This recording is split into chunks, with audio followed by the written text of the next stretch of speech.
All right. Welcome back Episode 3. to Dominant Method. Yep. So today... We're talking about practice. Practice. All right. So, let me see. Where is my device? I don't know. Hold on. Can you grab that? Yeah. Because I just want to pull up. The practice. The practice. So, once again, we're playing Rocket League. Seems to be our go-to game. Yeah, it's just easy for me to play and talk. Yeah. As we discovered last week, I can't do that, apparently. So... Well, StarCraft is difficult to play. StarCraft is a very mentally challenging... mentally... What's the word? Demanding. Demanding. Which, because I am... Anyway. Yeah. So... Practice. Yeah, sorry. I'm trying to pull up our information, so we're looking. Yeah. Yeah. And right before we do that, I'm just going to practice. Practice. So why is it good to do this? Let's start with that. Maybe that's a good opener. So like what is a warm-up, right? Mm-hmm. So is warming up important? Should you do it? You know, right. Is there some natural benefits to it? You know, in my experience, I'd say yeah, absolutely. So as you play games, you develop certain motor patterns, or basically your muscles know to move your fingers and stuff a certain way, and they improve upon those motor patterns. But, you know, when you get home from work and you're doing your desk job or your labor job or whatever it is that you do, right, and you start playing Call of Duty, you start playing Rocket League, you start playing whatever it is, Overwatch, whatever it is, your natural motor patterns that you've been working on all day have been whatever it is you do at work. Yep. Right? Right. So what a warm-up does is just gets you a low-stakes environment, meaning nothing bad's going to happen. Right. And you have the opportunity to reintroduce yourself to the motor patterns that you actually want to use in-game. Right. Right. To best explain this, you've hammered a nail, right? Yeah, of course. Okay. Would you agree that most people have hammered a nail? Yeah. Before I use this? They've hammered something. Yeah. Oh, well, yeah. Like tenderizing meat or something. Sure. Right. And so before you... Usually hammering a nail, it's a very... It's that long. I'm just that good. Gotta wait for the best. So usually when hammering a nail, right, you use a few, like, pretend hammers. Like, and, man, that sounds bad. Pretend hammers? Well, no, you have a test area. Yeah, well, no. What I mean is that, like, you prepare to hammer the nail. Like, you fake it a couple of times. Right? Mm-hmm. As if you're mocking hammering the nail. What you're actually doing, unbeknownst to you, is preparing to do the more accurate thing. Right. Right? And warming up is something like that.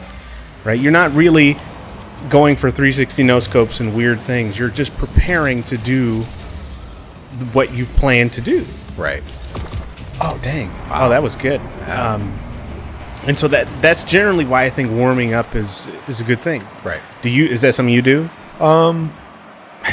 Maybe not anymore, because, well, I don't really play it at a competitive level anymore in the games I play, but I would certainly say it's something I do. And I don't know, I'm a bit of the opposite. I start out strong, and the longer I play, I get exhausted.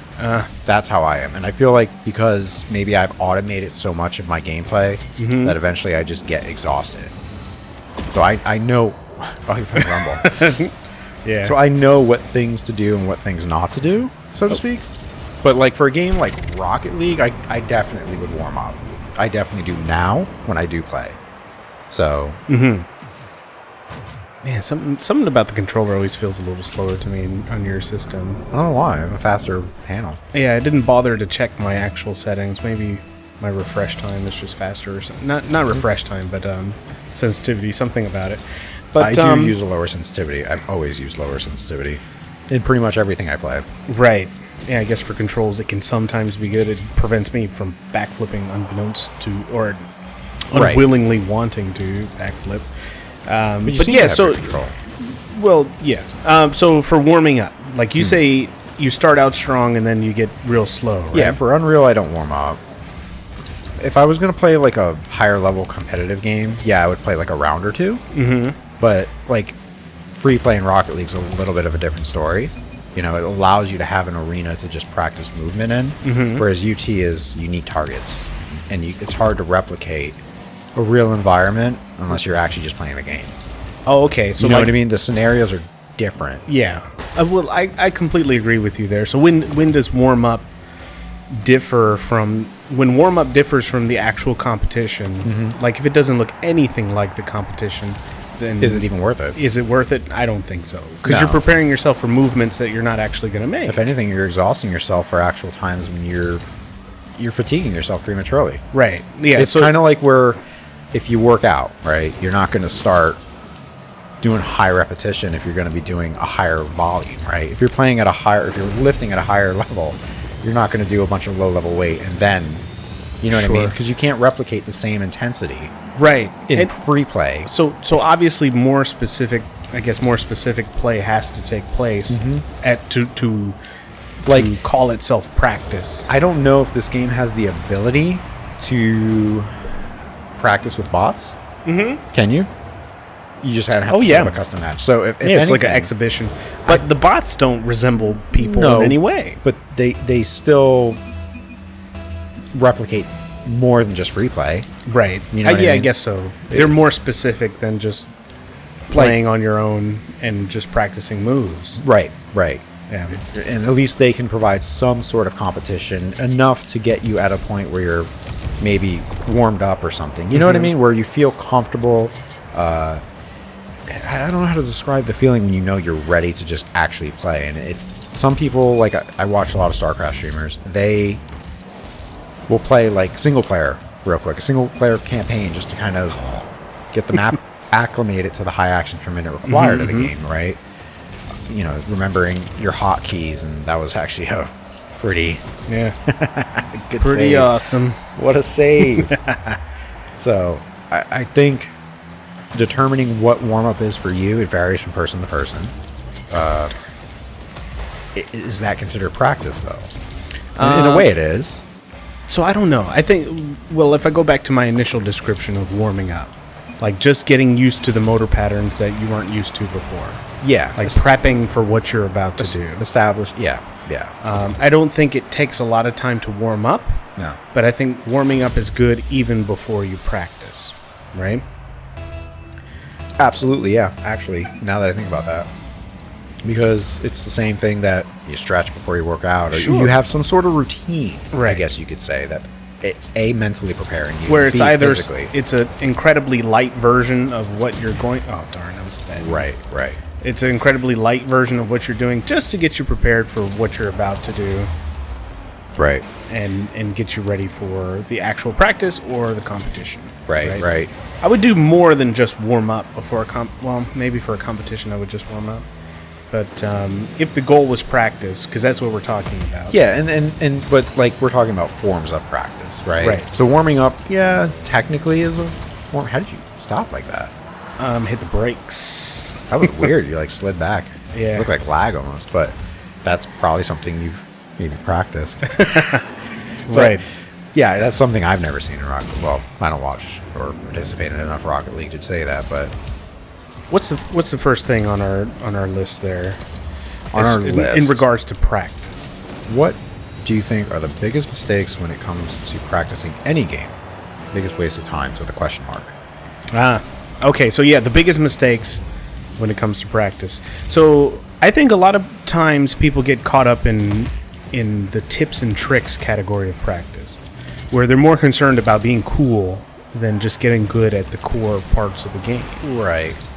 And I'm not sure exactly how I would quantify that, because there's a lot of different types of games out there. Well, I think Rocket League is a good example. I mean, sure. A lot of people think they need to be able to freestyle in order to be good Rocket League players. Yeah. But the reality is, that was good. That was really good. But the reality is, it's more important to learn the mechanics of rotation, playing as a team. Yeah. That will do more for you than aerialing. You could be great at air dribbling. So something like general shooting, or whatever the core mechanics of the game is. And that just changes for whatever game you're in. Right, because I'm someone who's probably better mechanically than I am team-based, and I'm terrible at the game, right? Yeah. I don't play very well. I mean, 1v1s I do okay in, but 3v3, I don't. Not as much. No, I do terrible. So And that's because I've practiced mechanics, but not actual things you would apply in a real game. Right. So have you found yourself ever in like the tips and tricks videos? Yeah, I mean, I've watched a lot of Rocket League videos and how to wave dash and how to, not that I can do that, but well, so I know, think that's where it gets a little muddy, because I don't think all of them are bad. No. And there's certainly things there's certainly things you can learn from them. Absolutely, but are they applicable at the level that you're playing at? Oh yeah. Will you have more success just applying the basics at your level? StarCraft's a great example of that.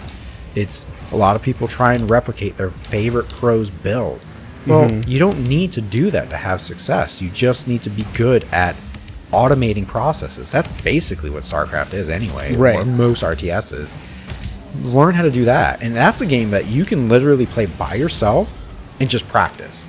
You can be competitive against yourself and say, all right, the cap of supply is 200. I'm going to make myself get there as quickly as possible. So that there teaches you automating steps, because the first 5 minutes of the game you're going to have down without even thinking. Right. So if something were to happen where someone rushes you or something like that, you'll know, okay, this is where I stopped because of this event. Now I know where to resume because you've practiced 1 through 200, if you will. And so is that something you found in a tips and tricks video, or is that... Yeah, so in a StarCraft how-to video, a lot of people just say, practice your builds. So I don't even know, does StarCraft even have like cool tips and tricks, like so how to take your Zerg from 10 to 100 in less than 10? One weird trick they don't want to know? They don't want you to know? There's not many of those stupid videos. There's more, I guess maybe because of the type of people who play the game. You know, the game it's tough. It's one of the most difficult competitive games you could play. You're going to switch different modes. Yeah, maybe there's more people in threes. Were you doing doubles? No, I was doing Rumble. But 3v3 in Rumble? Oh, okay. But yeah, StarCraft's one of those games, it's an oddity. It's not common, it's not extremely popular, and I think a lot of that has to do with the difficulty of it, even though they've taken steps to make it easier. Yeah, I think it has a shallow learning curve. And shallow. Yeah. So a lot of people say steep, but steep is good. That means in a short amount of time you gain a whole lot of skill. Right. A shallow learning curve means in a whole lot of time you gain very little skill. Yeah, and that's, StarCraft is very much that. It's, I mean, not to say you can't advance quickly. There are people who do, but it's just not one of my games. I enjoy it though. I enjoy it because it is challenging. But it's one of those games where you can't just do these 5 things and all of a sudden you're masters. It doesn't work like that. The game requires work. It requires... It's too many variables, I guess. There's way too many variables, and for every game, especially at a lower league, it's one of those games like an Unreal Tournament, when I was playing that every day, competitively and just nonstop.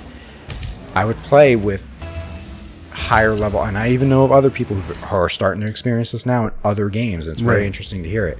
But I know of other people who would play at a very high level constantly, like non-stop playing in Masters or Grandmasters, or in this game I guess it would be Champ or Grand Champ, right? And then you step down to like a 3v3 in Gold, and you are getting destroyed, and you don't necessarily understand why. Or you can't, and the thing is because you're so accustomed to high-level gameplay that you know what another champ or grand champ is doing. Right. Yeah. And then you see some guy floundering on the field upside down, and you're like, I don't know how to react to that. Because you've gotten so accustomed to... Like, the base movements should be done. Yeah, you're so used to playing at such a high level of intensity, you don't know how to react to the lower level. Because you've practiced it, or you've played. Not practiced, but you've played at such a high level. So there's a lot of people I've spoken with that are experiencing similar things. UT was very much like that, and now that the game is where it's at now, and I've been forced to play against people who, you know, double jump and just spam rockets, as opposed to actually using skillful abilities. Which, not to say that isn't skillful, because there are people who are good at doing that. And if it works, I don't know if it's a bad thing. It's not necessarily a bad thing, but at a higher level during that game's prime, that was looked down upon. Like rocket, what was it? Double jumping rocket was like an expression, exactly. right? I remember that. It was a thing. And for the most part, a higher level player could easily dominate them. But there were scenarios where, like, I myself wasn't prepared for that. I can't speak for everybody. But I myself I couldn't handle that. And it was frustrating. So the only way to get around it was just to put myself in that environment constantly. Mm-hmm. So you get used to that particular stress. You learn, you adjust. Now, I don't know if that's made me worse in other areas. Could be. I don't think so. I think it just allows you to adapt to that particular... And that's kind of where I'm getting at. I mean, that's the competitive... Oh, darn. I got to pay more attention. Yeah. I think that's the... 2 nips. Just the general competitive nature of that game. Like that. So it went from a point in time where skill sets that were more advanced were required. Mm-hmm. And then as things died down, as the competitive players left... I think that applies to anything, though. Well, maybe not, because there's plenty of videos on Rocket League of a Grand Champ dominating 4 golds. You know what I mean? What is this? I guess that guy gave up. Really? It's only... you got tons of time. Yeah. We're in an unranked... I mean, So we're in competitive. Yeah. But this dude is totally giving up. So here's the thing. Well, he's also playing Rumble. Or no, this is regular 3v3. He's just decided that 2 ahead of him... Or now he's saying he's sorry. I say report him. Yeah, I would agree. I mean, why do you join a competitive league and then just go AFK? So here's an opportunity, right? Let's say you're playing Conk, which you are, and you're behind 3-0, which you are. Mm-hmm. This guy's given up. Should you give up as well, or what should you do? I don't know. I'm a totally mood-based gamer. So here's the thing. This is where the expression tilt it should just be not a thing. To me, and this is what I found, and I feel like this has provided a lot of value to me getting better at games, is in a situation like this, just play. Mm-hmm. Just ignore it. Ignore the score, ignore chat, ignore everything. Just play. This is an opportunity to practice, right? So practice. So accepting the fact that you've already lost. Not even accepting. Don't even think about it. I've accepted the fact that I've already lost. I mean, okay, so maybe that's your way of handling it. But to me, and what I've learned in my competitive endeavors is, in order to, if you think about the fact that you're losing, you're gonna lose. It's as simple as that. If you look at this as just like, all right, well, whatever. This is basically now free play. Maybe I'll experiment, or maybe I'll just try something I've never done before, which I guess is technically experimenting, but whatever. So the point being is, just keep playing. Just play as if it was any other game. Play as if you were 5-0 on these people. You were 5 ahead and they were down. You know what I mean? It's tough in a team environment, though. I mean, it is and it isn't. And that's part of something that you practice. You learn. It's part of the game. You're going to lose. So don't even let it bother you. If you don't lose, which actually, I don't know where I was kind of going with this, but without any failure, there'll never be success. Sure. Because you learn from your failures, right? I learned that in UT. Getting angry about losing the game never benefited me. It just made me play worse. That guy's salty about not getting that boost pad, but whatever. So it made me play worse. And I found that just relaxing and just remembering that, hey, I'm playing a game and I'm just going to have fun with it, you know? That, if anything, helped me. It made me a better player because remaining calm and keeping the correct mindset while you play helps you to apply the skills you practice. Well, I don't know. I think in the realm of competition, emotions are going to take place. Absolutely, but that's the thing. Emotions need to be removed. It's still hard to be that objective while gaming. Right? Because you tie yourself to both your skill and ability, and even games do it by giving you a score, a rating, a team contribution, but the whole MVP thing. So if you automate something, would you say it has a high level of emotion? No. Exactly. So that's my point. You're saying automate the competition? Yeah. You're make yourself a bot. I mean, I've beaten players who were known cheaters. Player. Having smoothies with your mom says, nice aerial, close shot. Thanks. Great name. Love it. Yeah. So, actually, my mom loves smoothies. funny enough. But funnily. So, but that's my point. That's part of the automation process. Right. So you're saying the same way I automate dribbling or my beautiful aerials. You're not thinking about this. You're having a conversation. Right. So that's why I'm so bad right now. Well, that's fine. But I guarantee you, the more we do this, and the more you play Rocket League while we do this... Man, if I got that would have made your speech so good. But I think that's my point, right? Uh-huh. That's where I'm at with... You have to remove the emotional factor. That is a detriment to you getting better. Wow, I'm not even ranked.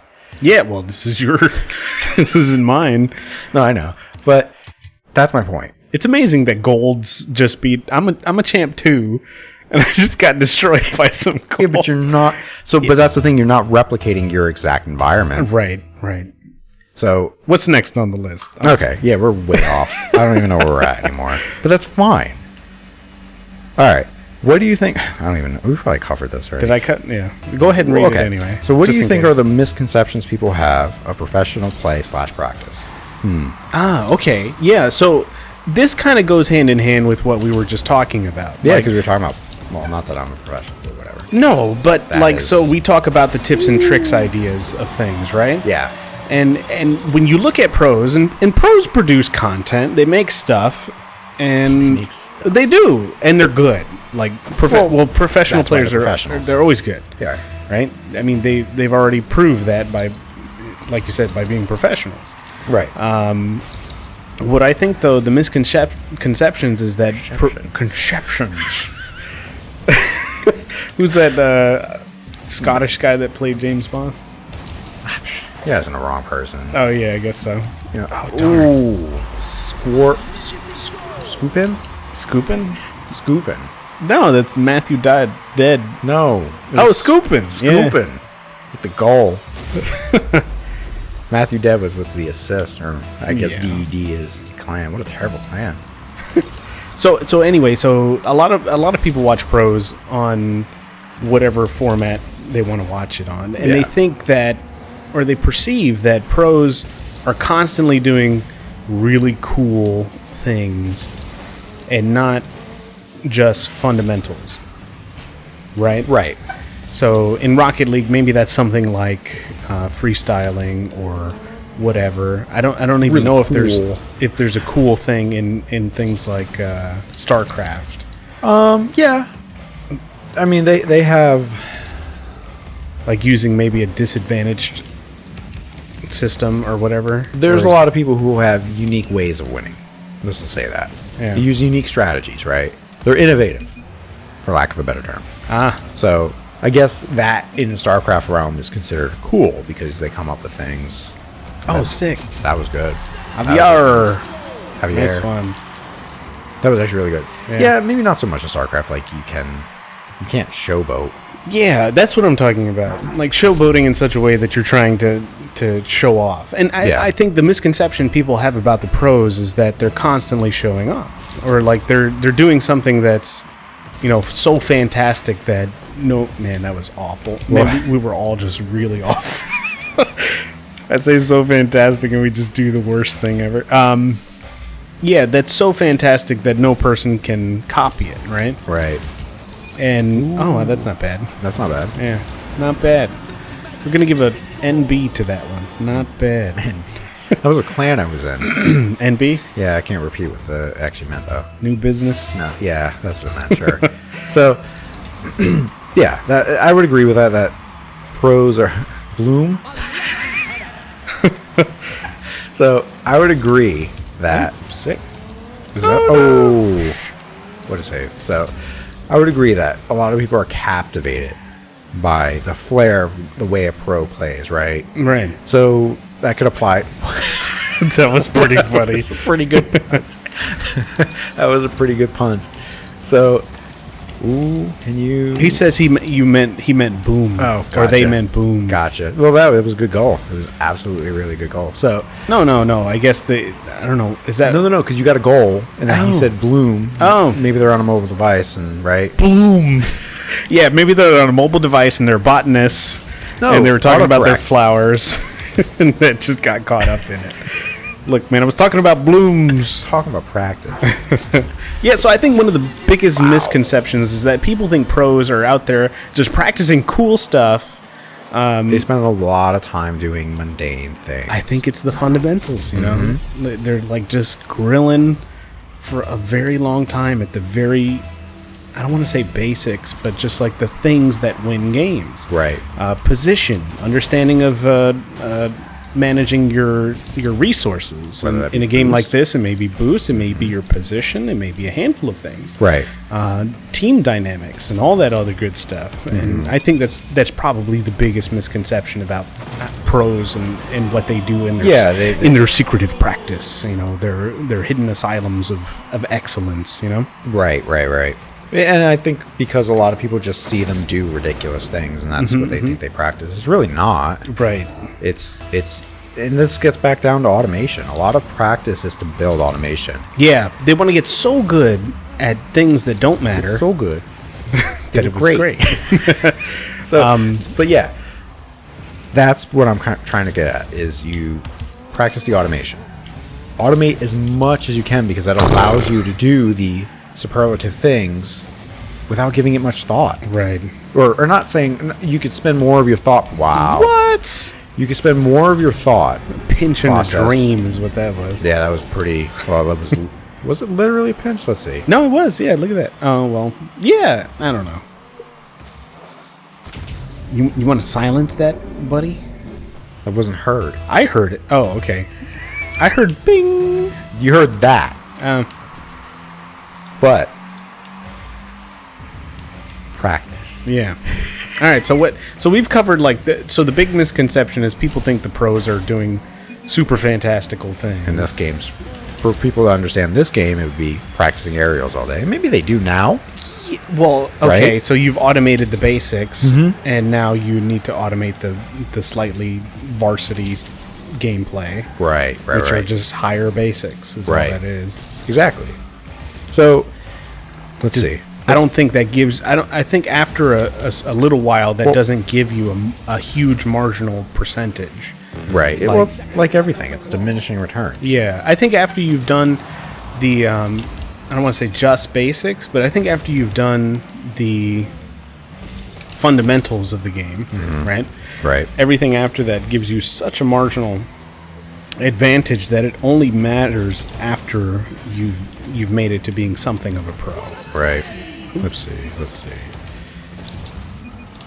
You want to talk about the next topic, or Yeah. Let's go to the next one. All right. So this one's interesting. It's an interesting question. Let's see. If you had to train a novice for 6 weeks leading up to a competition and had $1 million on the line, what would their training look like? Oh man. Okay. So let's do this for Rocket League. Okay. And being that you're champ, you can probably speak more about this than I could. Yeah, I could speak about an FPS. Well, I've done it. Right, well, not 6 weeks. How many weeks? Do you want $1 million? No. Oh, well, then you didn't do it. Well, $20 for the game was on the line. I bought this thing. I had to get good at it. Should that be the mentality of everybody? Yeah. So, like, if you spend $20 on a game and you're a loser, you just spend $20 to be a loser. No, you spend $20 to have fun. Yeah, as a loser. Sure. I don't want to be a loser.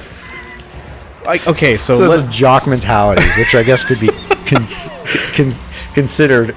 We're modern. I don't want to jock. be bad. So, like, no, of course not. You know, no one. I don't think anyone wants to be bad. And it's like, well, it's just about the fun of it. It's like, okay, well, if you cook a meal, you've invested some money in that, right? Yeah. And you don't want it to turn out bad, because part of it is you know, your enjoyment. And you can eat a burnt chicken and it'll still give you nutrients. Yeah. But it's not enjoyable. Yeah, that's true. Yeah. So with that said, you got 6 weeks. What are you going to do? Okay. Okay, so you've never played Rocket League and you want to compete because let's say, okay, here's an example. There are schools that are opening up esports leagues. Yeah, right? That's true. And like colleges, right? Let's say you're a phenomenal football player. Right. And you got decent grades. Which I am. No, I'm just kidding.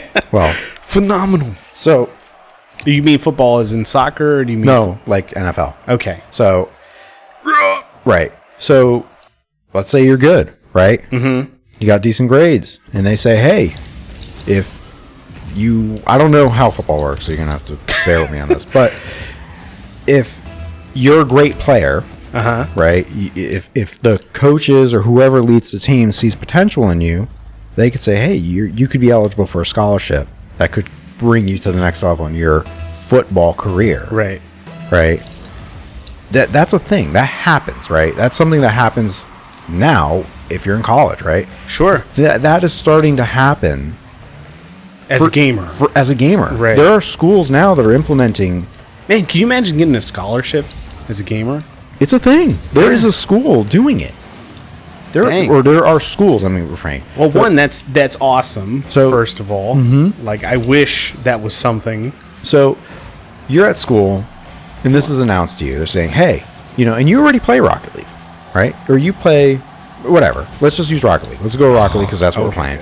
But let's say you already play Rocket League, and you're like, you're like gold." Yeah. Right. Gold 3. Right. Which is not bad. It's not terrible. Well, I don't think I'm good at the game, and I'm gold 3. But anyway, so with that said, they say, hey, we're going to have a competitive league for Rocket League. This is such a nightmare. And they literally tell you the winning team will be, the reward is a scholarship to a prestigious college, because people care about that these days, right? So perhaps $20,000 to $80,000 is on the line, and the competition is in 6 weeks. Yeah. What do you practice as a gold player and a casual player?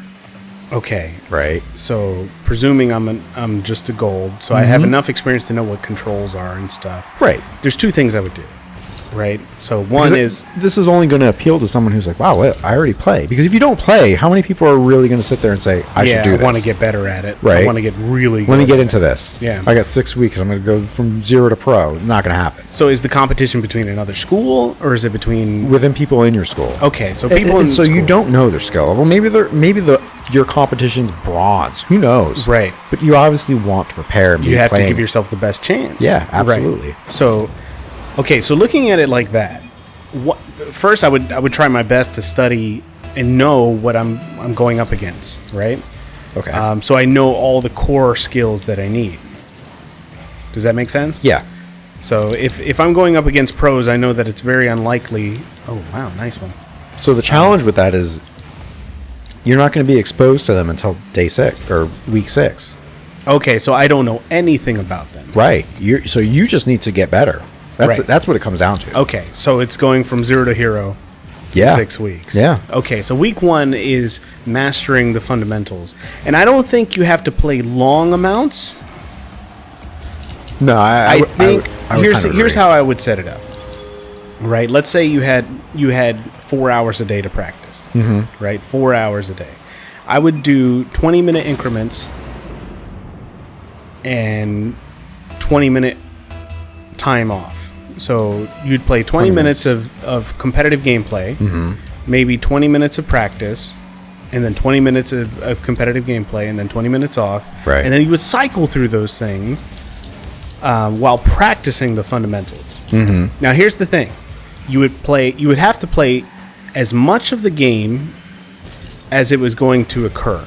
Right. And what I mean by that is you would have to play... You'd have to replicate. Yeah, or as close to it as you can. Which means, like, if you know you're going to be playing 3v3, you should be playing nothing but 3v3. Right. That's it. Right. And you need to establish who you're playing with.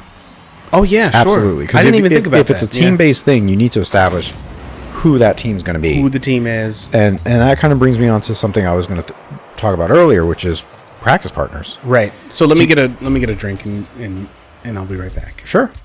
So I'm going to discuss practice partners because I think that's important, especially in a game like StarCraft where it's mainly 1v1, but practice partners allow you to build scenarios. And with scenarios, you can get better at specific things. So if you play games together and you notice you're weak in a specific area, whether that be maybe accuracy or maybe your just movement isn't up to par, a practice partner allows you to... you can tell them to repeat a scenario, which I guess games like Rocket League allow you to repeat scenarios on their own, Right. with the custom training. But like in games like UT or StarCraft, you can't replicate that on your own. You can't program a bot to say, be here at this moment and do this. Whereas you can tell someone, a practice partner, say, hey, I need you. So in StarCraft, for example, let's say you keep getting rushed. You keep getting Zergling rushed. Right. Just keep getting a 6-pull, and you always, every other game you're experiencing wins. But every time someone does that to you, you lose. That's the benefit of having someone as a practice partner, right? Because you could say, hey, I want you to play Zerg, and I want you to 6-pull me. Or I guess now it's so they can put you under the exact scenarios, Constantly. or at least that's the basic way of doing it. And that's what football players do. That's what other sports teams do. Yep. Is that wow, nice one. Is they create those scenarios that make that happen. Yeah. Right. Yeah. So again, if we go back to our original idea Of 6 weeks. of 6 weeks with this game, right? Obviously, it's going to be a 3v3. And the reason why I say that is because in a college, you want a team sport because you need a team to get behind, not just one person. Yeah, and especially this game. I Right. mean, yeah, people do 1v1s, but do they do competitive 1v1s? No. It's just No, and there's a reason for that. Like, because people want a team or an idea to get behind, not just one person. right, Like, right, people love Michael Jordan, but in the context of the Bulls. right. So, and I think that is important. So that's the most likelihood, and that also gives them the most likelihood of success because they have 3 people to count on rather than just one. But Right. Oops. Yeah. So anyway, so I'm in that 6 weeks. The first week, I'm just practicing and really working on fundamental systems. Right. So if I have a team, now that I've practiced all my moves, now we need to practice as a team, right? So you look at a team and you say, okay, a team needs to know certain skirmishes or plays, I guess is a better word. Right. So that they know in a certain scenario that they can pull off certain plays over and over. Now in Rocket League, that takes place naturally. Like you learn certain things, and even if you're playing with complete strangers, they know if you do A or B, that they should do A or B. Right. Right? Just because you run into the same scenario so often that you don't have to Some people. practice. Some I mean, people. you don't have to memorize plays. Right. You know, if somebody's pushing it into a corner, you should do X, Y, or Z. Right. Nice, man. Wow, that was sick. that one player did not know how to react. Was that Mr. Good Vibes? No, I think it was Abbas. No. Oh, Fake fake Peter Cushing? I don't know who that is. Oh, I guess he was the guy that played Star Wars. Was it Peter Cushing? Was his actual name? Was the actual name of that actor who I presume. I never knew, but I actually kind of almost wondered. He was Come on, team. Yeah. you got a demo there too. It was a double demo? Well, no, I got the demo, so I cleared it. So I could have shot it, but instead I got the demo, so that because I trusted that the team would do exactly what they did. Right. Right. Right. So the second week should be focused on team scrims and learning very basic ideas, right? So why basic over complex? Sometimes complex works, Right. like a whole lot of passing, a whole lot of different things. But the reality is that as you play longer and as you do more stuff, complexity doesn't work. It gets more and more difficult to pull off unless, like you said earlier, unless you automate the Right. majority of it. As I screw over my teammate just now. Right. So second week needs to be team members working together in order to automate the basic plays. Right. And that's and we'll use the same format of a handful of competitive plays, a handful of just unranked plays, Right. just practicing together in free play, getting used to the real concrete ideas that make us either good Or bad. Right. Right. And Right. then, like you said earlier, improving on all the little areas that make us bad. Right. Yeah. Right. Because that's really going to bring out the areas of opportunity, for lack of a better word. Right.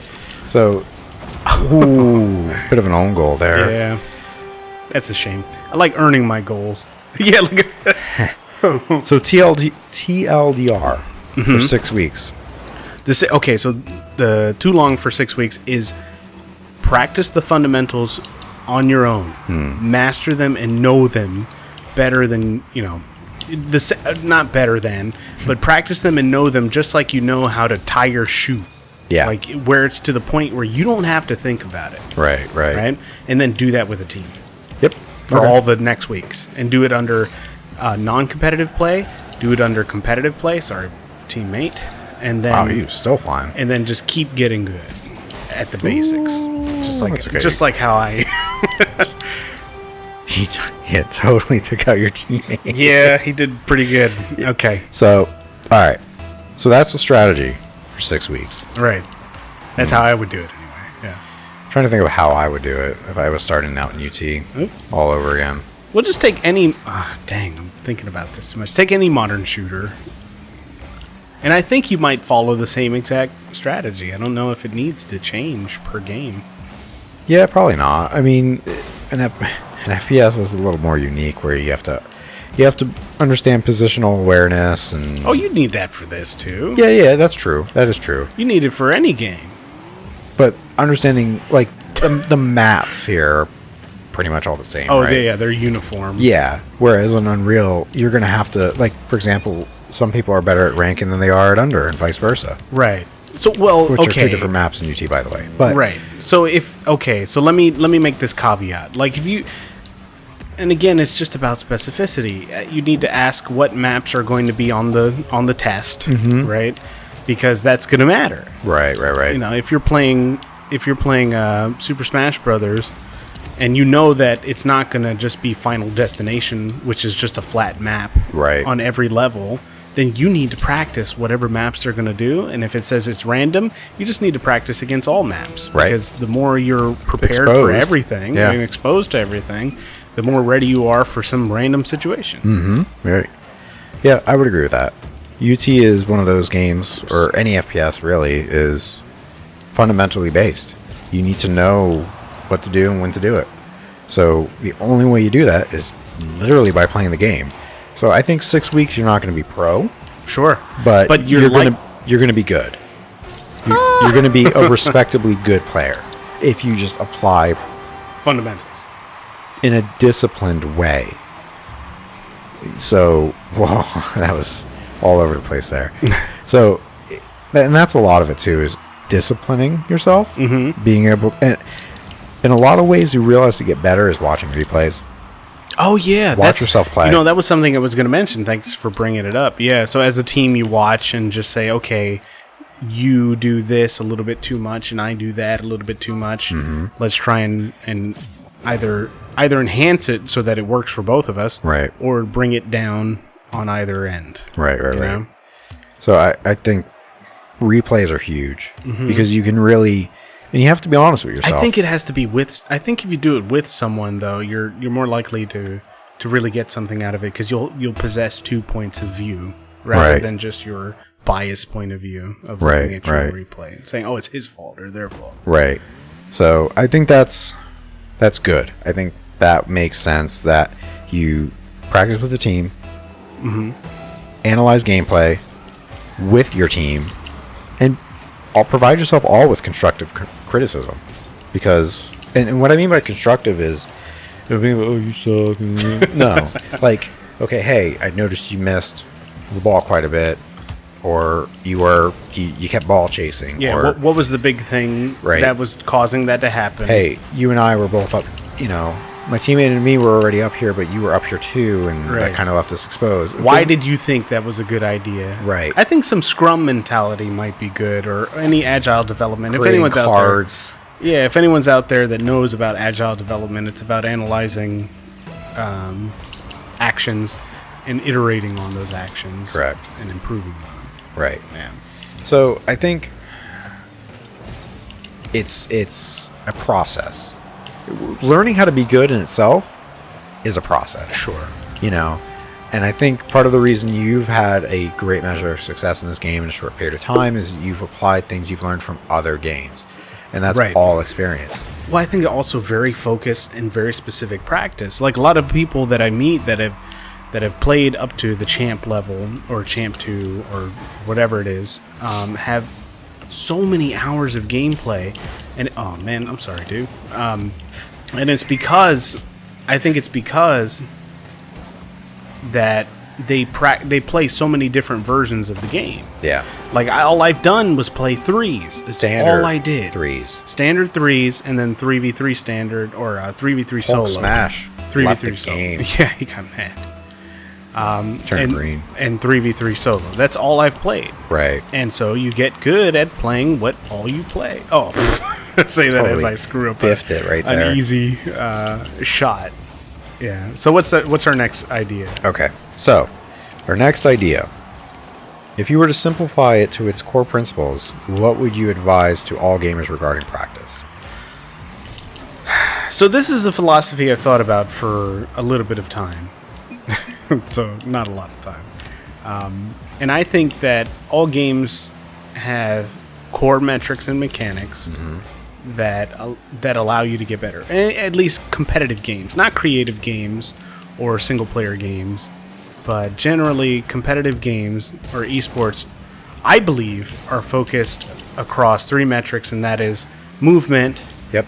anticipation, and then accuracy. Yeah. And then specifically in that order.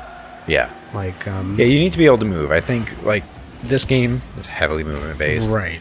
I don't know if something like Counter-Strike would be heavily... I mean, I don't know. That game has, like, no movement to me at all.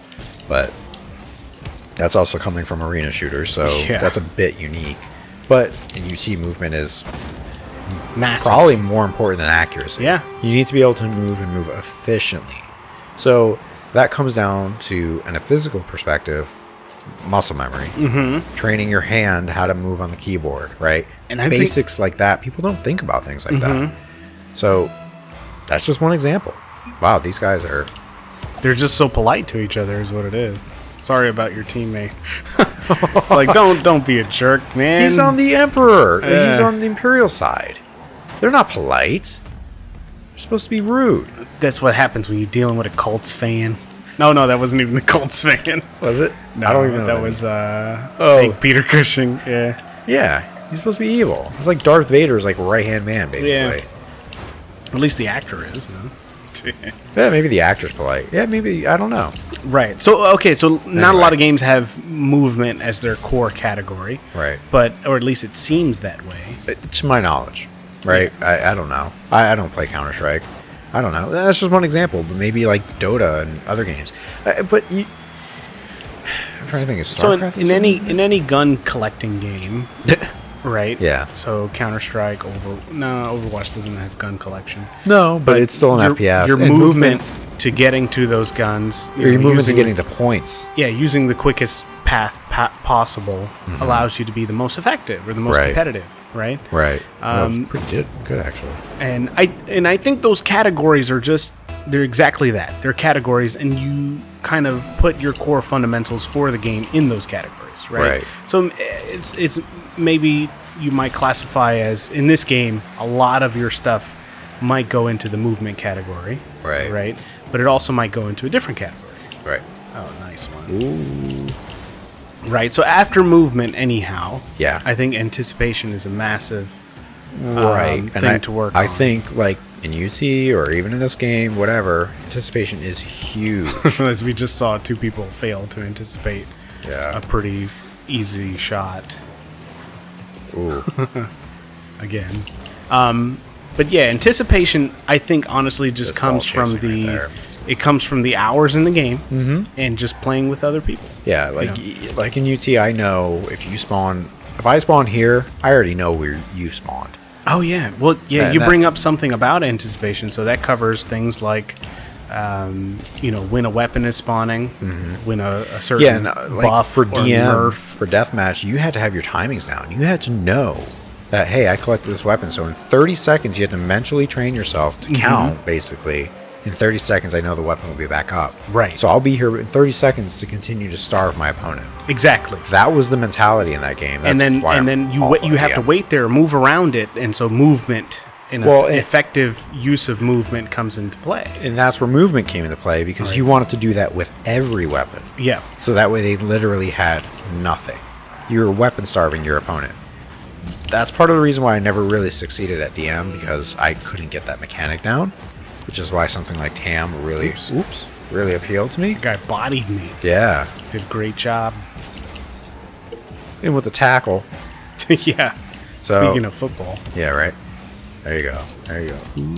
Yeah, so you have the movement, you have anticipation. And then you have accuracy. And Accuracy. then accuracy. I think accuracy should be last because that's something you're going to develop while you do the other two. Yes. And you just get better and better. You get better and better at all three. Right. But like that was accurate, but that was also because of good anticipation. Yeah. Exactly. Obviously. So I think that was just a prime example. Thank you for doing that at the right time. So MAA, it's a philosophy, and we could probably iterate on that philosophy and introduce the other core ideas of it. But in the general sense, focus on your movement, your ability to move around the map or the game, your anticipation, your ability to anticipate what you can do better or what your opponent's about to do. Right. And then your accuracy, which is making all the right movements or all the right clicks at the right time. Right. That's accuracy. Right. Yeah, so those are my core fundamentals. Yeah, I think that's kind of our slogan, MAA. Yeah. So, all right. Next. Last topic. Mm-hmm. Where do you think the pros go wrong / right? That's a tough one because it's hard to determine whether they go wrong, right? Well, I don't know.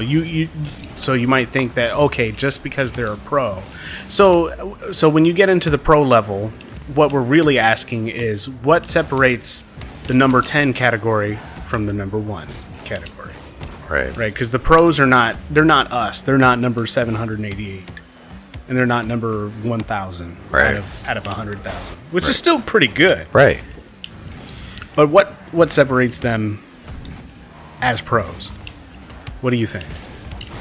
I think it's the amount of time they spend in the game, to be honest. Mm-hmm. To be blatantly honest, I think it's just time. And I think it's the time they've spent doing the things we've discussed. So the more you do something, it's only natural you're going to get better at it. So, I mean, if you look at the time logged by a lot of pros... I'm not even queued. Oh, I was wondering that. So I think if you look at the time logged by a lot of people who play the game, it's extensive. They play a lot of hours. Sure.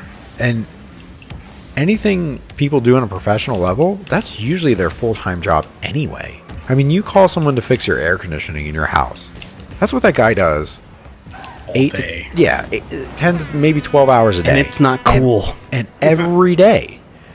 And that's why he's the professional, because that's what he does. That's his sole... that's what he's good at. Mm-hmm. Right? Because that's all he does. You're not going to call somebody who... And this is with anything. If you want a service done for your house or your car or whatever it is, your computer, you're not going to call some guy who just started. You're going to want to go after someone who's done it for years. That's why people brag about the most capable. This company's been around for 30 years or whatever, right? Because that's attractive to people. Right. So that's why I say professionals are usually people who spent a lot of time. Where they go wrong, though, that's tough. That's why I find that really tough, because I don't know. Maybe they spent 1,000 hours doing the wrong thing, but they spent 3,000 hours doing the right thing, and now that's why they're a professional, right? Right. I don't know. So I think you kind of accidentally hit the nail on the head. Okay. Right? So when you talk about pros in any field, let's look at the crafts, like your carpentry and whatever. Right. When a person develops a bad habit in any of those fields, and they're like, look, I know that's one way to do it, but I got the best way. Right. And sometimes there's innovation there, and then sometimes there's because they're helping to steer you away from the correct way of doing it. Right. If that's or they're helping to steer you away from the wrong way of doing it. Right. They're trying to steer you away from doing things the wrong way so you don't waste your time. Well, sure. Kind of like the conversations we're having now. Right. Yeah, okay. Don't waste your time doing fancy stuff. X, Y, Z. You know what I mean? Well, that's one conversation, but the first thing I brought up was tips and tricks video. Yeah. Right? Right. So if you're a pro and you think that helping out the other people is tips and tricks when you know that's not what you do. But here's the thing, and because of monetization and things like that, people are more interested in that. Yeah. People are more likely to they're going to be like, oh, cool, this is how I practice doing aerials. Versus, Oh, hey, this sorry. is how you practice doing the basics. No one cares. Yeah. Right? The fundamentals. But that's what we're trying to preach here is that's what you need to care about. Yeah. Whether you want to absolutely. or not. That's the most important thing. If you want to get good, yeah. then the fundamentals are primarily what matter. Right. So I think the pros simply go wrong when they discuss when they over diversify, right? And what I mean by that is like this game allows for 3v3, 2v2, and 1v1, and there's arguments to be made for all of them. Right. So like 1v1 might show you better mechanics, 2v2 might introduce to you in a light way team mechanics, and then 3v3 is the actual competition. Right. Right. But how much time you spend in that? Well, 2v2 is probably about... it's similar to 3v3. All right. So, more close than yeah, similar but not specific. Right. It's not specific. And to give you an example, like the best 1v1 player in this game, in my opinion, is Fairy Peak. Right. Right. He's the bomb. Right. And Fairy Peak plays tons of 1v1, but he's not the best 3v3 player. I think and to prove that, the world champion over the past few years has been Turbo Pulsa. Yeah. Right? Yeah. And I haven't watched Turbo Pulsa because I guess he just doesn't get a lot of exposure. Maybe he's just sitting back practicing like a pro. Mm-hmm. But like Fairy Peak is StarCraft. really good in everything. You know, Yeah. but the thing is, really good in everything is what separates 1000 or number 10 Yeah. from number 1. Yeah. It's always that. Yep. Well, and that's the thing, like, in the current world champion in StarCraft is Cyril. He doesn't have a YouTube channel. Yeah. He doesn't. I mean, maybe he does. I don't know, but he doesn't. At least it's not as it's not as popular because it's not what he cares about. He cares about being the absolute best. Right. And for example, he doesn't Twitch stream, whatever. He literally just plays StarCraft. Right. That's it. That's his function. And it's so much so that this is the first year in StarCraft 2 history that a foreigner has taken the World Championship title. It's typically a Korean. And Koreans, being that they don't speak English, I mean, other than maybe parting, but and he speaks some English now because he streams so much. They don't. The reason they're so good is they spend the time just playing the game. That's it. They play the game. They don't focus their attention on creating tips and tricks videos, right? Yeah. They don't do that. They're not content generators. No, they're just automating the game so well for themselves that they can basically focus on the robots. tougher stuff. They're basically robots. Yeah. That's what it comes down to. So yeah. mistakes, though. Yeah, I think that's the major part of where the pros get it wrong, and that's They spend their time preaching about. and they're so good that they can spend time getting it wrong. Yeah. But if someone wants to spend the time getting it right, they're going to be better. That's just the way it is. Yeah. And I don't know if that's. I'm trying to think of how to say this, but I don't know. It's really tough to discern what they get wrong. You know, what areas they don't do, whether it's skipping practice, which We don't skip practice. We about talk about practice. it's about the game. We it's not the game. No, it's not the game. That's We're right. talking about practice. Talking about. Yeah, I don't. I think the basics are more important than being flashy. Right. You know, Always. And I think, like, for me in UT, one of my examples was people who are amazing at shot combos. Right. Because there's a lot of flair to that in Unreal. It looks cool, you know, and it takes a lot of skill, absolutely. But focusing too much on it, you're not going to be good at anything else. You're And then wasting time. You're wasting time. Right. You might be cool, but you're wasting time. You're still going to lose. And speaking of wasting time, we've come to our conclusion. Yeah, I think so. Yeah. I hope we covered enough on practice to give you some insights on it. Maybe we'll make this a part 1, but I think we can flesh out some of the ideas that we started here and kind of see where it goes. Yeah, absolutely. And if anyone wants to add anything, we'll post this up on YouTube, throw it in the comments, and If you have an idea. We'll include it next week. Yeah. So that way there could be practice part 2. Sure. So, Yeah. So we'll see you guys next week, and have a good day. all right. Thanks for watching, guys. Bye.